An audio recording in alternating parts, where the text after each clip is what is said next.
Pokwang pinagsabihan si Fiang Smith na maging humble at ang mga reaksyon ng fans niya.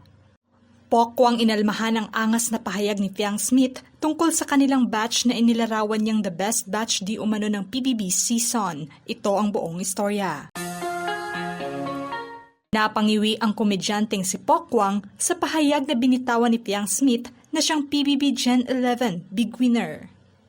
Pinag-usapan online ang video ni Fiang na kumalat ngayon.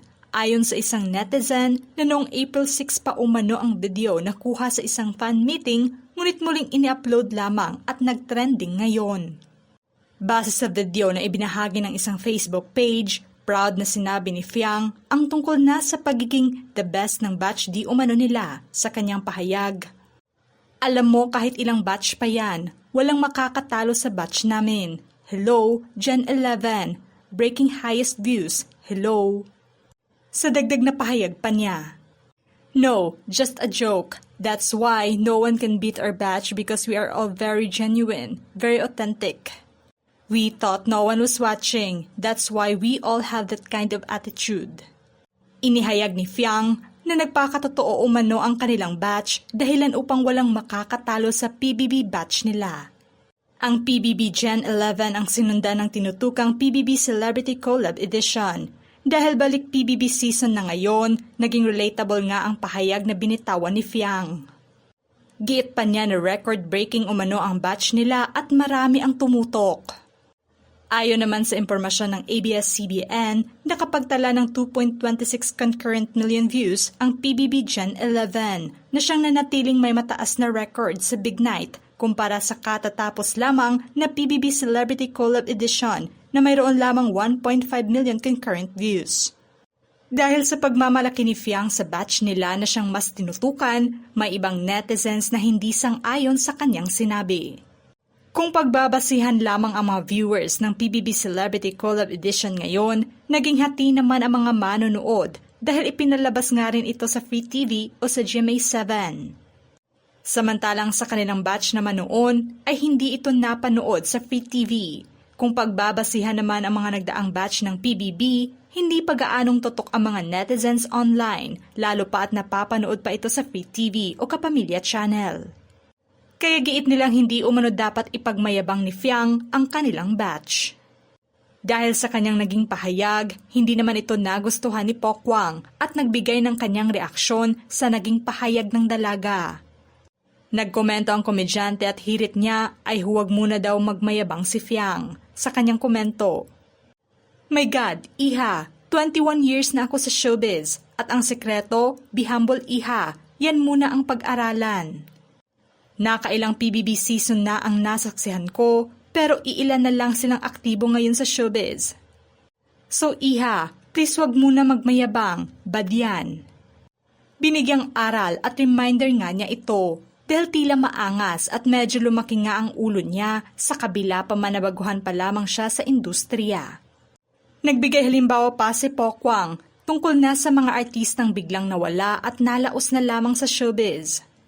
At ang mga ganitong insidente at pagkakataon ay siyang normal at malaking posibilidad na mangyari sa kahit sino mang artista.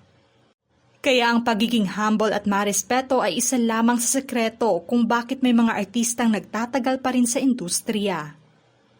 Dahil sa komento ni Pokwang, may depensa naman ng mga taga-suporta ni Fiang at binatikos ang unsolicited advice ng komedyante. Giit ng mga fans niya, hindi umano pinanood ni Pokwang ang kabuuan ng video at pahayag ng kanilang idolo. Malinaw naman daw na binawi at humirit ng pahayag si Fiang na biro lamang iyon. Ilan sa komento at depensa ng mga fans ni Fiang.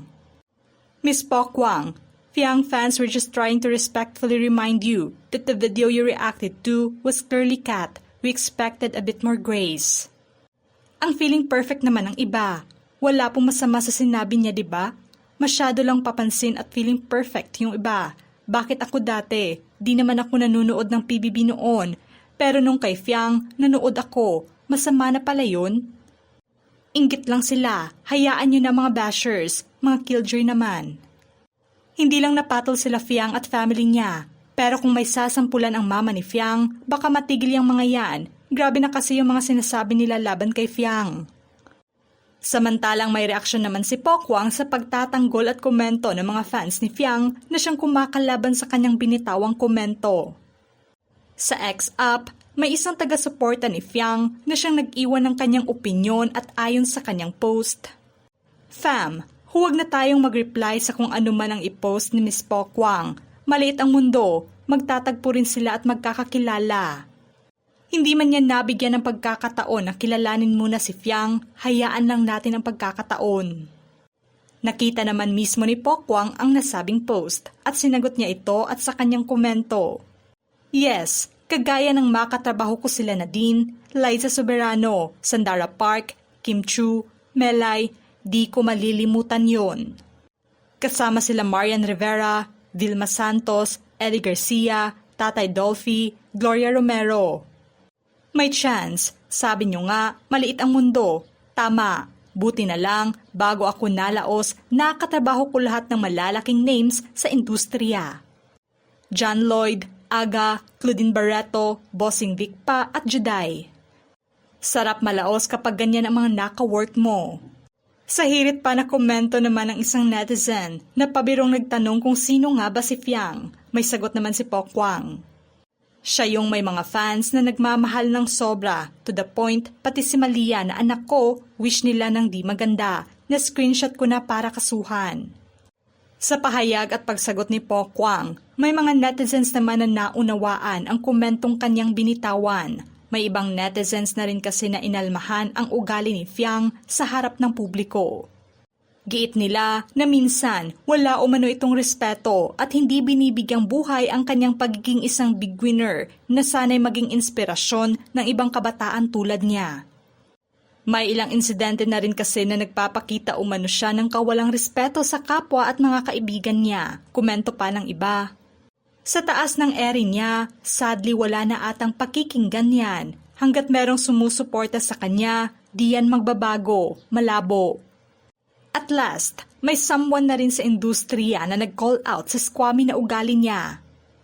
Kasi kapag ordinary people like us lang ang nagsasalita, parang wala lang sa kanya. Hindi siya tinatablan, parang nag-enjoy pa nga siya kahit marami ng ayaw sa kanya, as if the hate fuels her. Parang the more she annoys us, the happier she gets. Yes, may itsura siya pero her beauty ay mapapalitan and easily forgotten. Nothing special. And in showbiz, it's how you treat people that truly counts if you want to last. Sana sa ugali siya bumawi. But even in that department, you didn't just fail. You failed miserably. Ano ang masasabi nyo sa naging komento ni Pokwang laban sa pahayag na binitawan ni Fiang Smith? Agree ba kayo sa pagsita niya sa ugali ni Fiang o hindi? Just comment below.